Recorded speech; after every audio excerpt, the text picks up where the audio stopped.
আসসালামু আলাইকুম, আদাব এভরিওয়ান। আশা করি সবাই অনেক ভালো আছো। এটা খুবই দুঃখজনক যে প্রথম ক্লাসটা আমরা পুরো ১ ঘন্টা ১৫ মিনিট থেকে ২০ মিনিটের মতন নিই। বাট ক্যামেরাটা কোনো একটা প্রবলেমের কারণে ক্লাসটা মাত্র ৫২ মিনিট রেকর্ড হয়েছিল।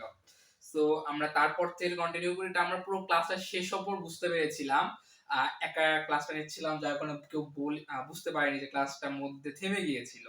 সেটা খুবই দুঃখজনক, কারণ ক্লাসটা আমাকে পুনরায় রিপিট করতে হচ্ছে। একদম আমি শুরু থেকে রিপিট করব না, যেখানে থেমেছিলাম সেখান থেকে রিপিট করব।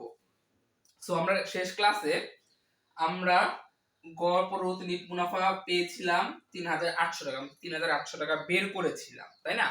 এন্ড আমরা গড় বিনিয়োগটা বের করা শুরু করেছিলাম। সো গড় বিনিয়োগের আমরা সূত্র কি জানি? গড় বিনিয়োগের সূত্র জানি, এটা শর্টকাটে লিখেছি, এটা আমি আবার তুলে দিয়েছি, যেটা বলছি যে ক্লাসটা আমাকে রিপিট নিতে হচ্ছে। সো আমি এভরিথিংটা রিপিট করছি না। এই ক্লাসের শেষে বেশ কয়েকটা ইম্পর্টেন্ট টপিক নিয়ে আলোচনা করা হয়েছিল, যার কারণে এই ক্লাসটা খুব বেশি করে মনোযোগ দিবা। সো যারা ফার্স্ট ক্লাস করেছো তাদের জন্য আমরা গড় বিনিয়োগের সূত্র বলেছিলাম। কি বলেছিলাম? যে প্রারম্ভিক বিনিয়োগ মাইনাস ভগ্নাংশের মূল্য ডিভাইডেড 2। ওকে, আমি সূত্রটা লিখছি না, সরাসরি করে দিচ্ছি, তোমরা অবশ্যই সূত্র লিখবা। প্রারম্ভিক বিনিয়োগ মাইনাস ভগ্নাংশের মূল্য ডিভাইডেড 2। সো কত আসবে? 40,000 ডিভাইডেড 2 ইকুয়াল টু 2000 টাকা, সরি 20,000 টাকা। ওকে, give me a minute.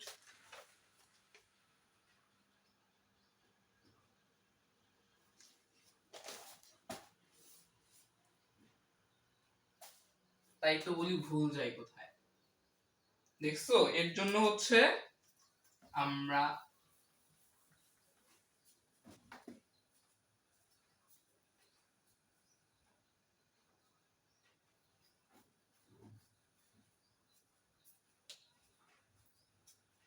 আসসালামু আলাইকুম, আদাব এভরিওয়ান, সবাইকে ওয়েলকাম জানাচ্ছি আরেকটি লাইভ ক্লাসে। তো প্রথমেই খুবই দুঃখিত, ক্লাসটা দুটো পার্ট হওয়ার কারণে।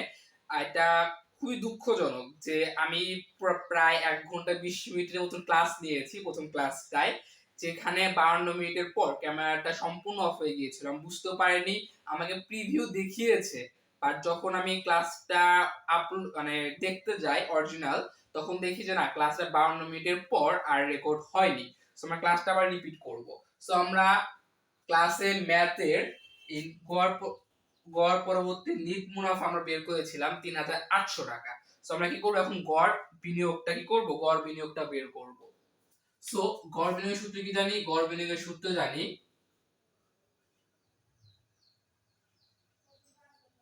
প্রাথমিক বিনিয়োগ প্লাস ভগ্নাংশের মূল্য লিখে নিও ডিভাইডেড 2। সো প্রাথমিক বিনিয়োগ কত আছে আমাদের?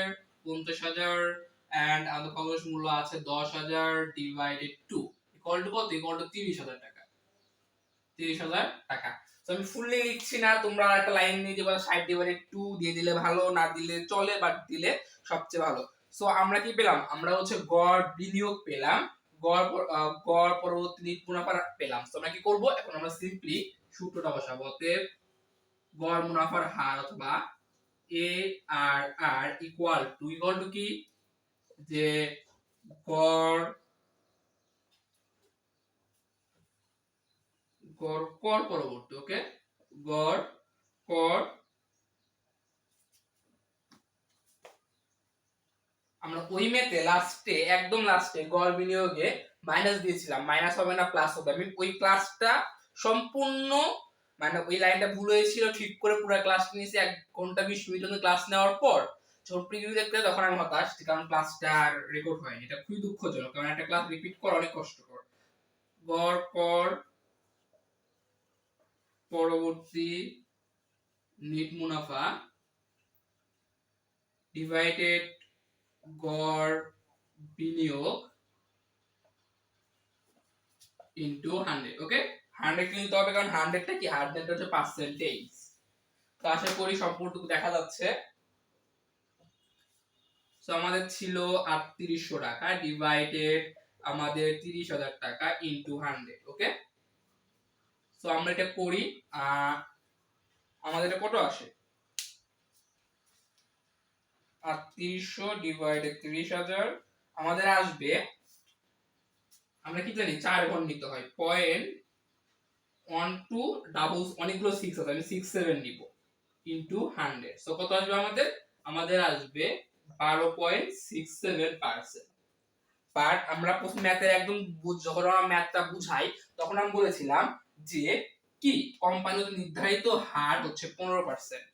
এই গড় মুনাফার হার 15% আর একটা নাম রয়েছে, আবার বলেছিলাম যে চলতি মূলধনের আর একটা নাম রয়েছে। সো এই সব কিছু নিয়ে এই ম্যাথটার পরে আমরা আলোচনা করব, কারণ এই টপিকগুলো ইম্পর্টেন্ট, কারণ আমি তোদের যে হোমওয়ার্ক গুলো দিচ্ছি এই হোমওয়ার্কের ভিতরে আমি যে টপিক পড়াবো সবগুলো টপিক থাকবে। সো এভরিথিং আমরা কভার আপ করব, আমরা কোনো কিছু বাদ রাখবো না কোনো কিছুর জন্য। ওকে, সো আমরা রিপিট করি, আমরা কি জানি? আমরা জানি যে গড় মুনাফার হার অথবা ARR, average rate of return এর সূত্র হচ্ছে গড় কর পরবর্তী নেট মুনাফা ডিভাইডেড গড় বিনিয়োগ ইনটু 100।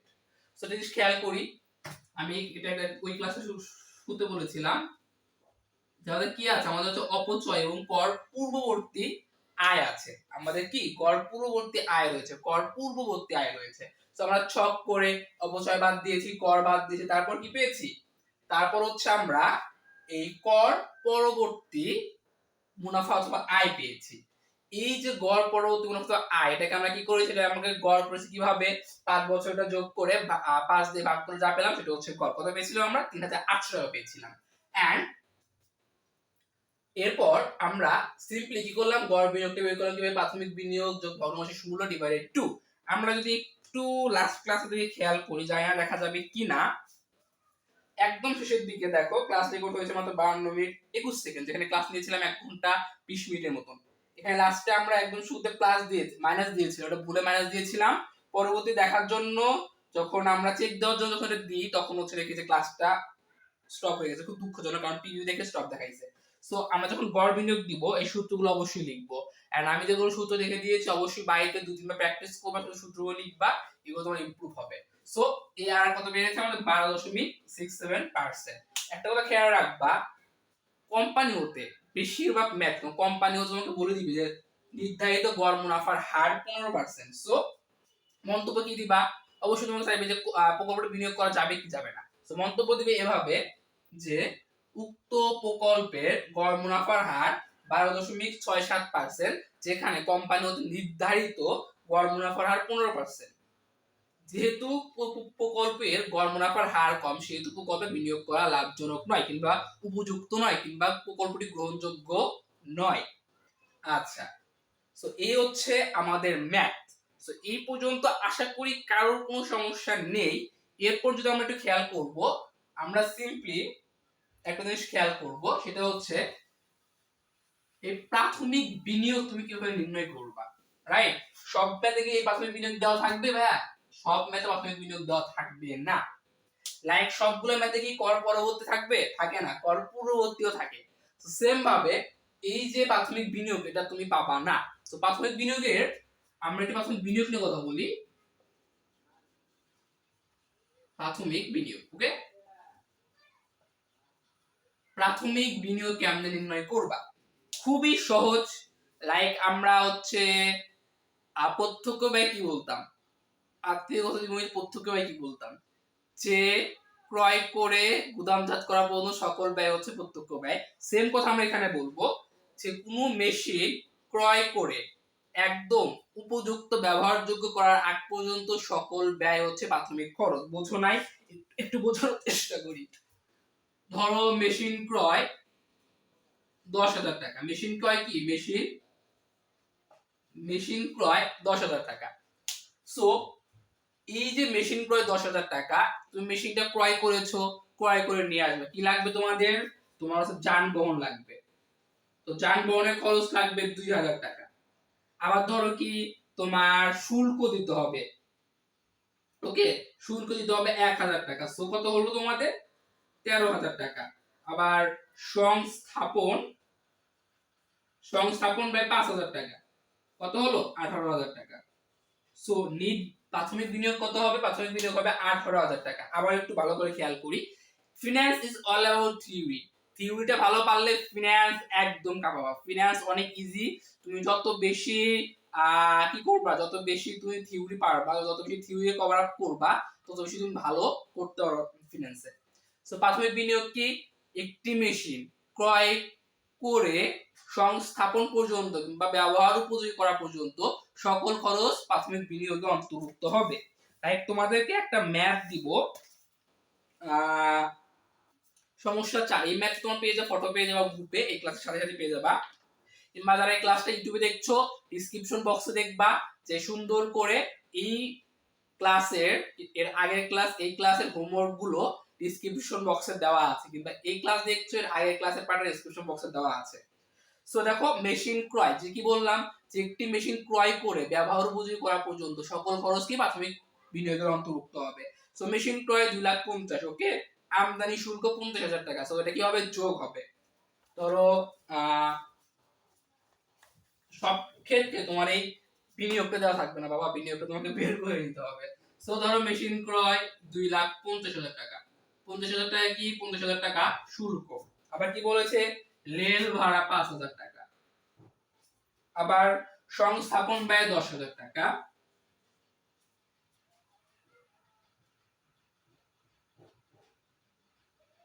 শেষ।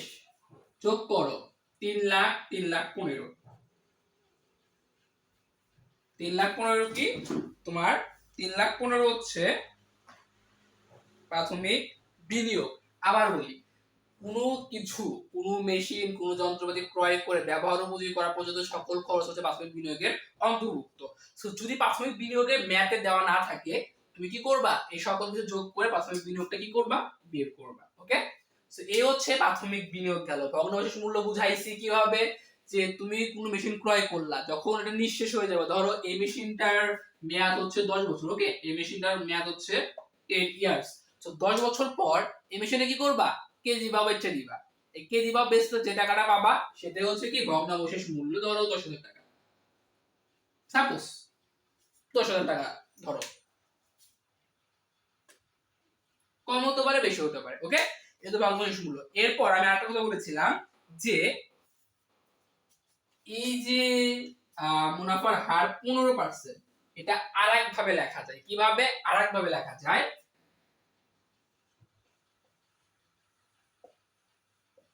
মূলধন ব্যয় 15%। ভালো করে খেয়াল করো, এই যে কোম্পানি হতে নির্ধারিত, আমরা দুটা ম্যাথই করেছি, কোম্পানিতে নির্ধারিত দেওয়া ছিল 15%, 20%, যাই দেওয়া ছিল। তো একটা জিনিস খেয়াল করবা, সেটা হচ্ছে এই যে গড় মুনাফার হার, এটা আরেকটা নাম হচ্ছে মূলধন ব্যয়। অর্থাৎ এই মূলধন ব্যয় এবং গড় মুনাফার হার সেম জিনিস। কি জিনিস? সেম জিনিস। সো ম্যাথে যদি তোমার মূলধন ব্যয় 15% দেয়, তাহলে বুঝতে হবে যে কোম্পানি হতে গড় মুনাফার হার কত? 15% নির্ধারণ করা রয়েছে। এরপর আমরা আরেকটু কথা বলতে চাই, সেটা হচ্ছে যে কার্যকরী মূলধন। ইয়েস, আমি একদম শুরুতে বলেছিলাম, তো থিওরি পড়াচ্ছি, এগুলো তোমাকে মাথায় রাখতে হবে, প্র্যাকটিস করতে হবে। ওকে, চেক দিই, কারণ ক্যামেরার উপর আমি ভরসা করতে পারতেছি না। যে সমস্যাটা আমাকে দিয়েছে, পুরো ক্লাসটা আমাকে প্রিভিউ দেখাইছে 1 ঘন্টা 20 মিনিট, আমাকে রেকর্ড দিছে মাত্র 52 মিনিট, মধ্যে থেকে আমার 20 মিনিটই নাই, 20 মিনিটের বেশি ক্লাস নাই। ওকে, খেয়াল করি।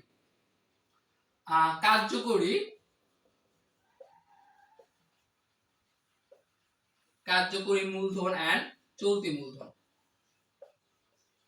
চলতি মূলধনের অপর নাম কার্যকরী মূলধন। চলতি মূলধন কি জন্য রাখতে হয়? তুমি একটা কোনো প্রকল্পে বিনিয়োগ করছো, কি তুমি কোনো একটা প্রকল্পে বিনিয়োগ করছো, সো তোমার এখানে কর্মীদের বেতন দেওয়া লাগতে পারে, তোমার এখানে মেশিন মেরামত করা হতে পারে, অনেক কিছু তো খরচ রয়েছে। এই খরচকে আমরা চলতি মূলধন কিংবা কার্যকরী মূলধন বলে থাকি। আমরা কিছু অর্থ আলাদা করে রেখে দিই এই সব খরচপাতি করার জন্য। সো আমরা কি জানলাম? আমরা জানলাম যে গড় মুনাফার হার কোম্পানির যেটা নির্ধারিত, সেটাকে মূলধন ব্যয়ও বলা হয়। চলতি মূলধনকে কার্যকরী মূলধনও বলা হয়। প্রাথমিক বিনিয়োগ না দেওয়া থাকতে পারে, না দেওয়া থাকে, সকল ধরনের ব্যয়, ওই বিনিয়োগটা করতে সকল ধরনের ব্যয় যোগ করে আমরা কি করব? প্রাথমিক বিনিয়োগটা নির্ণয় করব।